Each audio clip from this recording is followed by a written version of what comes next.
प्यारे बच्चों, आज का प्रकरण है शब्दकोश क्रम। शब्दकोश यानी डिक्शनरी में शब्द को पढ़ा जाए तो उसको क्रम क्या रहेगा, उसको लिखना और उसको देखना आज हम सीखेंगे। शब्दकोश क्रम में शब्द लिखना तथा देखना। सबसे पहले हम जानेंगे शब्दकोश क्या है। शब्दकोश अन्य भाषाओं की तरह हिंदी को भी अपना शब्दकोश है। शब्दों का संग्रह करने के कारण इसको शब्दकोश कहते हैं। शब्दकोश में शब्दों का इस तरह संग्रह किया जाता है कि उनका एक निश्चित क्रम बना रहे, जिससे कि किसी शब्द को कोश में तलाशते समय असुविधा न हो। तो समझिएगा, शब्दकोश क्या है। एक डिक्शनरी है, एक पुस्तक है जिसमें बहुत सारे शब्द एक साथ दिए हुए रहते हैं। उनका एक निश्चित क्रम होता है, वह क्रम हमें जानना होता है। अगर हमने वो क्रम देखना सीख लिया है तो डिक्शनरी शब्दकोश देखने में आसानी रहेगी और लिखने में भी आसानी रहेगी। अब आगे आता है शब्दकोश का निर्माण। शब्दकोश का निर्माण करते समय यह देखना होता है कि उसमें कितने शब्दों को रखा जाना है। शब्द में हिंदी में असंख्य शब्द हैं। शब्दकोश में जितने अधिक शब्द होंगे उसका कलेवर उतना ही अधिक विशाल होगा, अर्थात उसकी साइज़ बड़ी रहेगी। अतः आवश्यकता अनुसार ही शब्दकोश में एक निश्चित संख्या में शब्द रखे जाते हैं। तो शब्दकोश अनेक प्रकार के प्रचलन में है। हमें कैसे शब्दकोश की रचना करनी है या हमें कैसे शब्दकोश चाहिए, ये हमारी विषय सामग्री के ऊपर निर्भर करता है। अब हम आगे देखते हैं शब्दों को क्रम या शब्दों का जो क्रम क्या रहेगा उसके बारे में हम देखेंगे। शब्दकोश में शब्दों को एक निश्चित क्रम में रखा जाता है। शब्दकोश में शब्दों को लिखने वाले को हिंदी वर्णमाला का गंभीर ज्ञान होना आवश्यक है। अगर हिंदी वर्णमाला का ज्ञान उसे नहीं है तो वह शब्दकोश की रचना नहीं कर पाएगा। उसे शब्दों के उच्चारण तथा किस शब्द में प्रयुक्त हुए वर्णों के क्रम का स्पष्ट ज्ञान भी होना चाहिए। यदि यह ज्ञान नहीं रहेगा तो उसमें जो है शब्द निर्माण की या शब्दकोश वो निर्माण नहीं कर पाएगा। हिंदी वर्णमाला का क्रम। सबसे पहले हम बात करते हैं हिंदी वर्णमाला के वर्ण क्रम की। तो सबसे पहले आएंगे स्वर अ, आ, इ, उ, री, ए, ऐ, ओ, औ। यहाँ ध्यान रखने योग्य बात यह है कि अंग अह यहाँ नहीं है, क्योंकि हम छोटी कक्षाओं में इनको पढ़ते हैं, लेकिन हिंदी वर्णमाला में ये अलग से वर्ण है। इनको अनुस्वार और विसर्ग कहते हैं। फिर आगे आता है नंबर 2 पे स्पर्श व्यंजन। क वर्ग क ख ग अंग, च वर्ग च छ ज ज य, ट वर्ग ट ठ ड ढ ण, त वर्ग त थ द ध न, प वर्ग प फ ब भ म। फिर आगे अंतस्थ य र ल व, ऊष्म श श स ह। ये हमने वर्णमाला में भी पढ़ा है, यही क्रम इसमें रहता है। फिर आता है ऊष्म श स स है, संयुक्त व्यंजन क्ष त्र ज्ञ और अनुस्वार और अनुनासिक अंग और विसर्ग अह। व्यंजन स्वरों की सहायता के बिना नहीं बोले जाते, उन पर स्वर की मात्रा लगाई जाती है। अतः स्वर के क्रम में उनका इस रूप रहेगा: क का की कु के कई को कौ कंक है। यह बात आप लोगों ने छोटी कक्षाओं में भी पढ़ी है।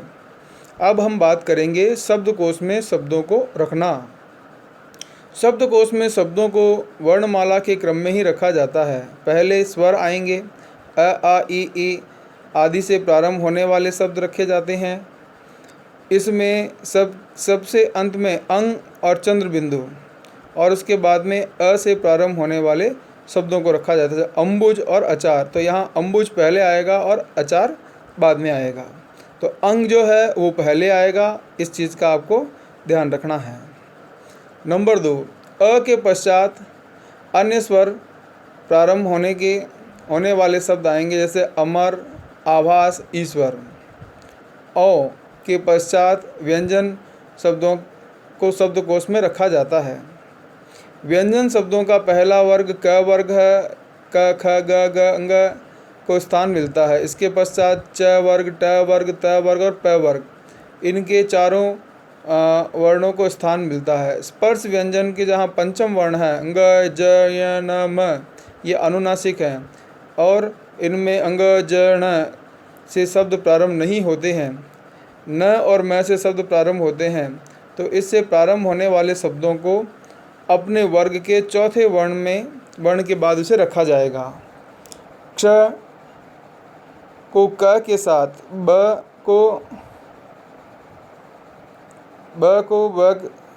के साथ तथा त्र को त के साथ, क्ष त्र और ज्ञ जो ज के साथ में आता है।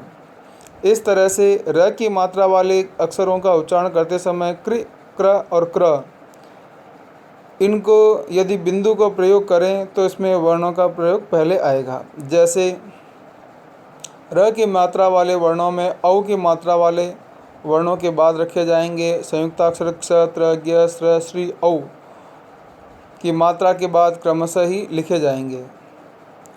शब्द के प्रथम वर्ण के पश्चात द्वितीय वर्ण का क्रम भी पहले वर्ण के अनुसार ही रहेगा। उदाहरणतः अंकुर, अमर, अक्षर, अंग, अह को शब्दकोश में लिखते समय अंग, अंग, अंकुर, अक्षर और अमर इस तरह से रखा जाएगा। दूसरा उदाहरण दिया हुआ है कंगन, कठोर, कबीर, कहार, कटार। शब्दों का क्रम पहले कंगन, कटार, कठोर, कबीर और कहार इस तरह से ये लिखे जाएंगे। तो ये कुछ नियम हैं शब्दकोश रचना के, तो उनका हमें ध्यान रखना होता है। फिर आगे जैसे कलश, पूर्व, टंकार, सरकार, संकर, डलिया, तमाशा, गंभीर छंद शब्दों को शब्दकोश में रखने से उनका क्रम पहले छंद छ, टंकार ट, अनुस्वार वाले शब्द पहले आए, फिर डलिया, तमाशा, पूर्व, भीषण, संकर और क्या है सरकार, इस क्रम में ये रहेंगे। शब्दकोश में शब्द को देखना। शब्दकोश में शब्द देखते समय वर्गों के क्रम में छ यान रखें। शब्द को वर्णमाला में वर्ण के क्रम के अनुसार ही देखना चाहिए। शब्द का पहला वर्ण देखें, फिर उसी के वर्ण के साथ शब्दों को मिला रहे। जैसे राधे, तो इसमें राधे में र वर्ण आया और उसमें आ की मात्रा लगी हुई है, तो ये हमें ध्यान रखना रहेगा। राधे में र में आ की मात्रा और उसके बाद में राधे, रा से प्रारंभ होने वाले शब्द प्रारंभ होंगे और फिर राधे ही है तो वो शब्द मिल जाएगा। शब्दकोश में प्रत्येक पृष्ठ में अपने ऊपर कुछ शब्द लिखे हुए रहते हैं। उन शब्दों का अर्थ आप जानना चाहते हैं, उस शब्द में तलाश करने के लिए पृष्ठ के ऊपर लिखे शब्द को पढ़िए और शब्द का क्रम देखिए। आगे है शब्दकोश को लेकर विभिन्न शब्दों को ढूंढने का अभ्यास कीजिए। शब्दकोश में शब्द जिस क्रम में लिखे जाते हैं उसी क्रम में उन शब्दों को कोश में लिखने का क्रम बताया ऊपर जा चुका है। वर्णमाला के क्रम का ध्यान रखना आवश्यक है। शब्दकोश के प्रारंभ में दिए गए निर्देशों का भी ध्यान रखना चाहिए। इस प्रकार शब्दकोश से संबंधित कुछ प्रश्न हैं, उन्हें देखें। त्रिपाठी शब्द शब्दकोश में मिलेगा ते के बाद, य के बाद, प के बाद या र के साथ बाद। तो ये ते के साथ मिलेगा क्योंकि त्रि, त और र है ना। शब्दकोश में सबसे पहले शब्द लिखा जाएगा कमल, है ना। तो क्ष से प्रारंभ होने वाले शब्दों को लिखा जाता है क के साथ। उसके बाद आता है शब्दकोश किसे कहते हैं। शब्दों के संग्रह को शब्दकोश कहते हैं। शब्दकोश की क्या उपयोगिता है। शब्दकोश में शब्द को देखकर उसके विभिन्न अर्थ, व्युत्पत्ति और उससे संबंधित अन्य बातें जानी जा सकती हैं। शब्दकोश में कितने शब्द होते हैं। शब्दकोश में सभी शब्द नहीं होते। शब्दकोशकार जो है आवश्यकता तथा स्थान की उपयोगिता को दृष्टि में रखकर शब्दों की संख्या निश्चित करता है। शब्दकोश में शब्दों को किस प्रकार देखा जाता है। शब्दकोश में शब्दों को वर्गों के क्रम में देखा जाता है। जैसे क से प्रारंभ होने वाले शब्द पहले, य से प्रारंभ होने वाले शब्द उसके बाद मिलेंगे। अगला प्रश्न, पत्थर, कछुआ, टक्कर, वीर जामाता, अनार, अंगूर, आप, औरत। शब्दों को शब्दकोश में किस क्रम में लिखा जाएगा? तो इसमें लिखने का क्रम रहेगा अंगूर, अनार, आम, औरत, कछुआ, जामाता, टक्कर और वीर आदि और पत्थर। फिर एक और प्रश्न है, निम्न शब्दों में शब्दकोश का क्रम क्या रहेगा? तानसेन, तमाशा, तंतु, तीतर, तोमर, तुरुप और तृष्णा। तो सबसे पहले आएगा तंतु, तमाशा, तानसेन, तीतर, तुरुप, तृष्णा और तोमर। इस प्रकार जो आपके प्रश्न आएंगे उनको हमें देखना रहेगा। तो बच्चों, ये जो प्रश्न दिए हुए हैं इनको अपनी कॉपी में नोट डाउन करना है, अध्ययन करना है। PDF भेज रहा हूँ, उसको भी देखना है, और कोई प्रॉब्लम अगर रहे तो वापस आप संपर्क कर लें। धन्यवाद।